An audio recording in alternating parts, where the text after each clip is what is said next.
So I'm here outside the Melbourne Cricket Ground, one of the most iconic sporting venues on earth, seats 100,000 people. I've been in Australia to watch the Ashes in Sydney, visit friends to also launch my book in Australia, More Than a Shirt, and I think I've learned a lot about sport and culture in this country. I've spent years covering football around the world, different countries, different cultures, different relationships with sport, and the longer I spend here in Sydney and in Melbourne and Australia, it's hard to escape the conclusion that I think this might be the sportiest nation on earth. And I don't just mean in terms of medals, in terms of money.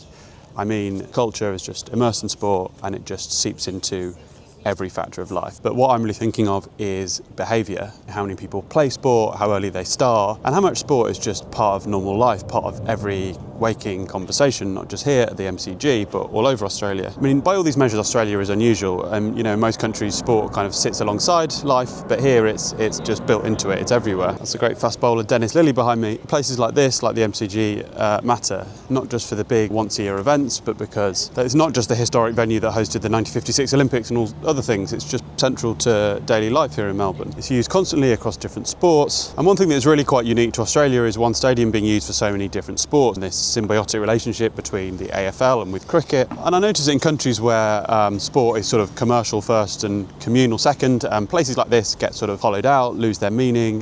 This idea of membership is so important here in Melbourne, and here it still really is that community place that is central to everything, not just a big money venue like certainly America comes to mind. So Melbourne's a strong contender for being the sporting capital of the world. You've got the MCG behind me, of course, cricket, Aussie rules football, it's hosted all sorts of other sports. If we just turn around a little bit, behind me you'll see firstly the central business district of Melbourne, but also just in front of it the Rod Laver Arena where the Australian Open is held every year. On top of that you've got the Formula One, football here, you've got all sorts of other sports and cultural events. Probably up there I'd say with London and maybe New York as the sporting capital of the world. Certainly at this time of year, I'm here in January when obviously in the Northern Hemisphere it's cold and whatever else, so all these big sporting events take place here down under in the Australian summer. And I don't think this is just a Melbourne thing either, because I've been in Sydney for the Ashes, I've been to Canberra, I've been moving around, and you feel the same rhythm everywhere. Sport isn't treated like a special occasion, it's treated like a weekly habit. And that's a big difference. Here's what the week is built around. It's the default conversation in taxis, in pubs, in offices, even if people follow different codes and different sports. So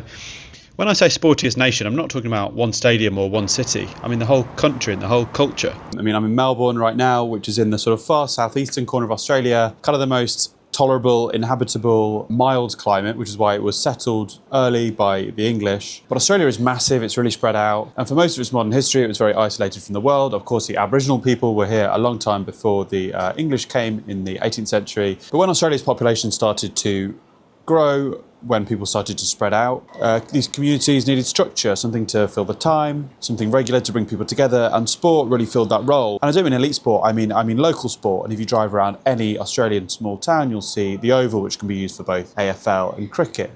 You'll see rugby pitches, football pitches. And I think that matters because it's not just producing elite athletes, it's producing adults who don't see exercise as a chore. They grow up thinking it's normal to run, to swim, to kick a ball around, to join a club. And that's why sport doesn't drop off a cliff after childhood here like it does in lots of countries. It carries on. So in lots of places, sport wasn't just sort of big entertainment, it was part of the social infrastructure, it was part of keeping kids healthy. And once something becomes infrastructure like that, it doesn't disappear easily. Of course, it helps Australia has so much open space. Land has traditionally been vast and cheap, and the weather has been warm all year round. But one of the big differences culturally comes in childhood, it comes early. And it's that Australian kids, they don't specialise early like they do with, for example, football academies in England and Europe. They rotate. Cricket is the dominant summer sport. I'm here in January, certainly for 2 or 3 months. Cricket is everywhere, but that's only a small part of the year. In the winter you have AFL, you have rugby, you have football, but then you've got like swimming, athletics. Australia's won so many medals at the Olympics and Commonwealth Games.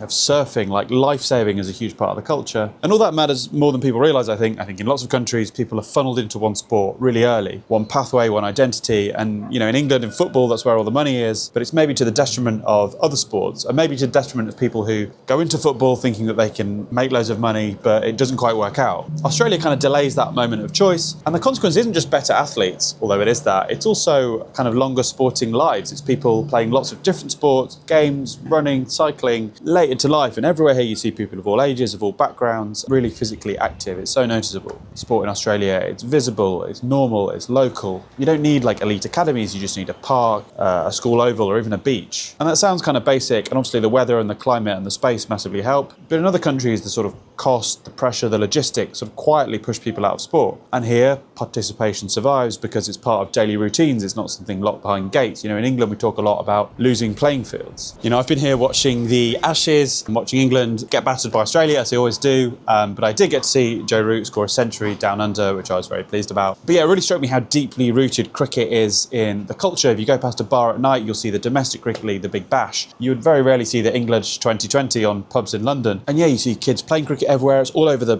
papers, the front pages as well as the back pages, because there are these four big sports of Aussie rules: rugby union, rugby league, cricket. My own sport, football, is probably way down in fifth. I think the real secret is that no one sport gets a monopoly here in Australia. In most countries, one sport basically owns the culture and everything else becomes secondary. But Australia just doesn't really work like that. You've got AFL, cricket, rugby league, rugby union, and then football growing quickly as well. They're all fighting for attention, fighting for participation, fighting for media space. And that competition actually strengthens the whole ecosystem because it keeps standards high and it keeps sport on the agenda all year. It means there isn't really an off-season culturally. There's always something on. There's always something that matters. And if you're a fan here, you're rarely more than a week away from a big event. It's kind of like every sport has a chance to thrive, and that's before you get into the athletics, the swimming, and everything you have at the Olympics. And you see this everywhere in the city of Melbourne, and I think that's quite a sunset behind me. So is Australia the sportiest country on earth? Well, you can argue about the definitions, but I think that if you're thinking about participation, if you're thinking about the centrality of sport to daily life, then it has to be. It's just inescapable here, and places like that behind me, the MCG, are a testament to that.